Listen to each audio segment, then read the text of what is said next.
ఉంటుంది, good is not good enough when you can do better. Weak areas ని good areas గా మలుచుకోండి, good areas ని maximum scoring areas గా మలుచుకోండి.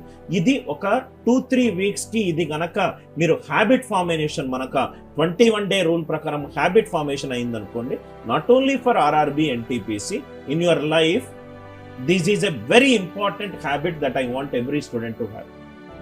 ఇది చాలా ఇంపార్టెంట్. సెల్ఫ్ అనాలిసిస్ అనేది చాలా ఇంపార్టెంట్. మనము ఎక్కడ ఇంప్రూవ్ కావాలి, మనము మన బలాలేంటి, మన బలహీనత ఏంటి, చాలా ఇంపార్టెంట్. ఒక ఫేమస్ ఆథర్ అన్నట్టుగా, knowing what you are not good at will help you to find your career path అనేది చాలా ఇంపార్టెంట్.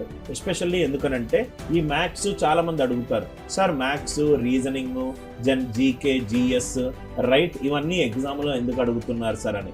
మనకు లైఫ్లో మ్యాక్సిమం ఇయర్స్ చదువుకున్న సబ్జెక్ట్ ఏంటంటే మ్యాథ్స్.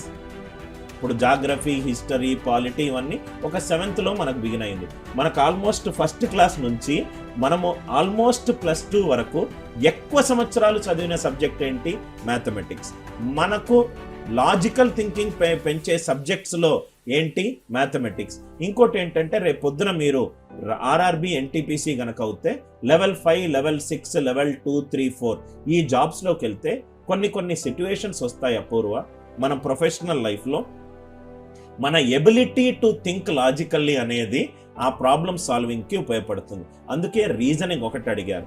మనకు బయట ఏం జరుగుతుంది అనే దాని మీద అవగాహన ఉండాలని జీకే అండ్ జిఎస్ అనేది అడిగారు.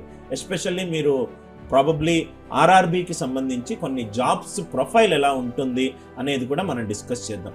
ఎస్పెషల్లీ లెవెల్ 5, లెవెల్ 6 అనేది కొంచెము ఈ ఫస్ట్ ఏదైనా జాబ్లో ఫస్ట్ 1 year 2 years అనేటి లెర్నింగ్ ఎక్స్పీరియన్స్